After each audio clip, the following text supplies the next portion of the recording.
You're lying in bed at 2 a.m., wide awake, mentally rehearsing a conversation that might happen tomorrow. Your brain is writing a whole Netflix series about how you'll mess up, everyone will judge you, and your life will basically be over. Sound familiar? Drop a 2 a.m. anxiety club in the comments if you've been there. Here's the thing, your brain isn't protecting you, it's just being a drama queen. And today, we're going to learn how to handle it. Let me ask you something. How many times have you stressed about something that never actually happened? That presentation you thought would be a disaster? That text you sent and immediately regretted? The job interview you were convinced you bombed? Your brain has this amazing talent for creating horror movies out of everyday situations. It's like having a personal Netflix account, but every show is a disaster film starring you. Fun fact, researchers found that 85% of what we worry about never happens, and the 15% that does, we handle it way better than we thought we would. So basically, your brain is wrong about 85% of the time. That's worse than my GPS. Why our brains are terrible fortune tellers. Your brain thinks it's psychic. It's constantly making predictions. If I speak up in the meeting, they'll think I'm stupid. If I try this new thing, I'll definitely fail. If I post this, people will judge me. But here's the reality check.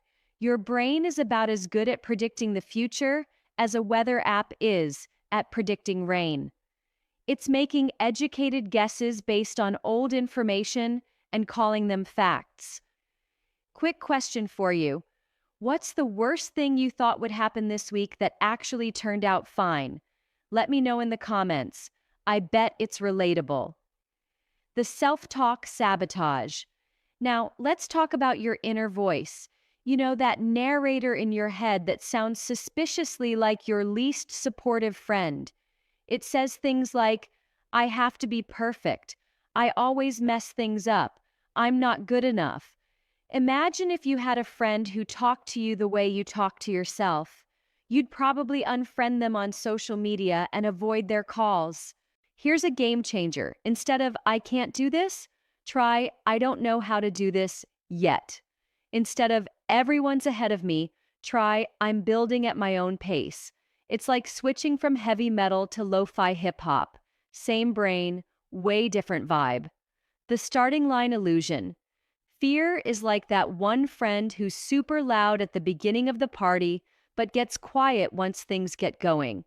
It's loudest right before you start something new. You know what's funny? We wait for confidence like we're waiting for an Uber. Where is it? It should be here by now. But confidence doesn't show up before you act. It shows up after. Think about it. When did you last feel confident about something? Was it before you tried it or after you'd done it a few times? Comment below. I'm curious. The imaginary audience problem. Here's some liberating news. Nobody is watching you as closely as you think. We're all the main characters in our own stories, which means we're all too busy worrying about ourselves to judge you. You trip in public? People forget in 30 seconds. You say something awkward? They're probably thinking about their own awkward moment from 2019. You post something and get no likes? They're all busy scrolling to care. Reality check. That embarrassing thing you did last week? Ask someone else if they remember it. Spoiler alert, they probably don't. Making friends with failure. Let's be real. Failure sucks. But it's not a tattoo, it's a bruise. It hurts for a while, then it fades. Every successful person has a highlight reel of failures. The difference? They treated failure like a really bad date, learned from it, laughed about it later, and moved on. Here's what I want you to remember. Failure isn't the opposite of success. It's a success in progress. It's like those some assembly required furniture instructions. Frustrating in the moment, but eventually you get a couch. Want to know the secret weapon against fear and stress? It's stupidly simple. Start before you're ready. Your brain will always find reasons to wait. I need more experience. I should research more. maybe next month. But here's the thing. Waiting for the perfect moment is like waiting for traffic to disappear. It's not happening. What's one thing you've been putting off because of fear? Share it in the comments. Sometimes just saying it out loud makes it less scary. 1. Catch your brain fortune telling. Ask yourself, is this fact or fear? 2. Upgrade your self-talk. Be as kind to yourself as you'd be to your best friend. 3. Start messy. Progress beats perfection every time. 4. Remember the truth. Most people are too busy with their own stuff to judge yours. 5. Treat failure like a bruise. It hurts, then it heals. If this hit home, do me a favor. Hit that like button so I know you're part of the Recovering Overthinker Club.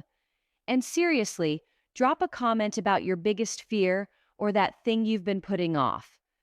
Sometimes the comment section becomes the most supportive therapy group on the internet. Subscribe if you want more real talk about mental health without the fluff. And remember, your brain might be a drama queen, but you're the director of this show. Final thought. You don't have to love failure, but stop fearing it more than regret. Because the only thing worse than trying and failing is wondering what if for the rest of your life. Now stop watching videos about taking action and go take some action. Your future self will thank you. What's your biggest what if fear? Share it below. You might just help someone else feel less alone. And don't forget to subscribe.